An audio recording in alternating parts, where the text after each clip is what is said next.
Bismillahirrahmanirrahim. Assalamualaikum warahmatullahi wabarakatuh. Anak-anakku sekalian kelas 7A dan 7B, mohon maaf karena pembelajaran kali ini berlangsung online, maka saya buat video ringkasan tentang bab yang kedua tentang sholat jamak dan qashar. Untuk absennya nanti saya bagi via Google Form. Oke, kita bahas yang pertama, sholat qashar. Oke, kita pelajaran yang bab kemarin tentang jamak dan qashar. Yang saya mulai dari yang qashar terlebih dahulu. Qashar adalah meringkas sholat, yang mana yang diringkas adalah sholat yang rakaatnya 4 menjadi 2, seperti sholat duhur, sholat asar, sholat isya. Kenapa saya nggak pakai maghrib sama subuh? Karena jumlah rakaatnya tidak 4. Oke, dari qashar sendiri ada syarat-syarat yang harus kita penuhi. Kalau misalkan syaratnya belum terpenuhi, kita tidak boleh atau tidak diperkenankan untuk mengerjakan sholat qashar. Yang pertama adalah perjalanan kita itu tidak dengan tujuan untuk maksiat. Misalkan kalau kita mau pergi haji, mau kita berdagang, asalkan tidak dengan tujuan maksiat, maka diperkenankan atau diperbolehkan untuk mengqashar sholat. Yang kedua adalah ketika kita perjalanan melebihi 2 marhalah atau kira-kira 86,4 km.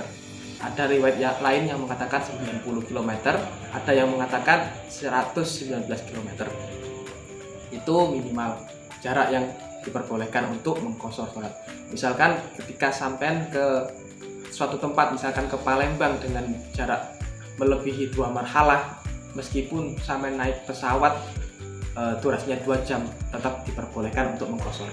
Tapi misalkan sampai pergi ke daerah yang kurang dari 2 marhalah, meskipun perjalanannya 2 jam atau 2 hari, itu tetap tidak diperkenankan untuk mengqashar sholat. Selanjutnya adalah syarat untuk mengqashar sholat adalah mengetahui kita diperbolehkan untuk mengqashar. Kalau misalkan sampai kita tidak mengetahui, maka tidak diperbolehkan. Terus yang keempat, syarat yang keempat adalah sebagai orang yang mengqashar sholat dilarang untuk berjamaah dengan orang yang sholatnya sempurna. Karena apa? Karena orang yang sempurna gerakannya, rakaatnya adalah 4, bukan seperti kita yang mengqashar. Oke, untuk syarat yang selanjutnya yakni niatnya ketika takbiratul ihram. Kalau kita lafadzkan, jadi bunyinya seperti ini: usolli fardhu dhuhri rakaataini maksuratan lillahi ta'ala, atau bisa ditambahkan mustaqbil qiblati lillahi ta'ala.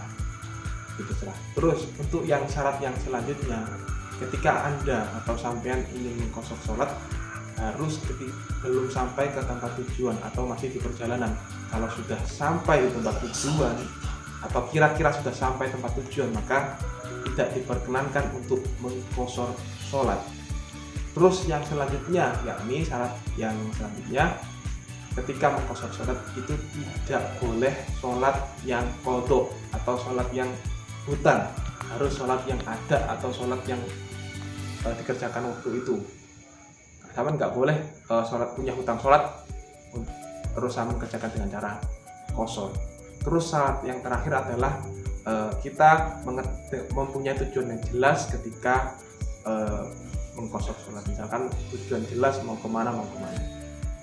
Oke, sekarang kita bahas yang sholat jamak. Sholat jamak adalah menggabungkan atau menyekutukan 2 sholat dalam satu waktu.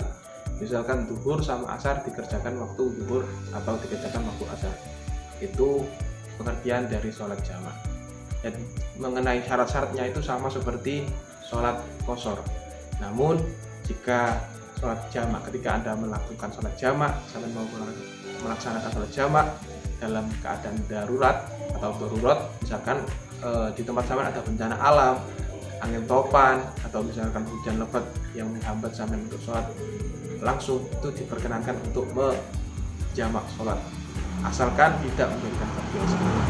Oke, untuk jamak sendiri ada 2 macam. Yang pertama yakni jamak takdim, dan yang kedua adalah jamak takhir. Untuk jamak yang takdim ini ada beberapa syarat yang harus kita penuhi sebelum melakukan sholat jamak takdim. Yang pertama, jamak takdim itu dilakukan di awal waktu, misalkan zuhur sama asar dikerjakan pada waktu yang pertama, ya ini waktu zuhur. Terus syarat yang kedua adalah ketika takbiratul ihram itu kita niatkan sholat jamak. Terus yang selanjutnya ketika sampean mau menjamak harus masih dalam perjalanan, misalkan sudah sampai di tempat tujuan maka tidak diperkenankan untuk menjamak sholat. Terus yang selanjutnya dalam sholat jamak takdim ini kita harus muwallah atau berturut-turut, tidak boleh kita menyelingi dengan kegiatan-kegiatan lain. Misalkan setelah sholat yang pertama ditinggal makan, itu tidak diperbolehkan. Oke, untuk yang selanjutnya yakni jamak takhir atau kita melakukan sholat jamak pada waktu yang kedua atau sholat yang terakhir. Nah, di sini ketentuannya ini berbeda dengan jamak takdim. Kalau jamak takhir itu tidak harus muwallah. Misalkan kita melakukan sholat maghrib sama isya di waktu isya, nah, misalkan kita sholat maghrib, setelah itu ada waktu 1 jam baru sholat isya, itu diperkenankan.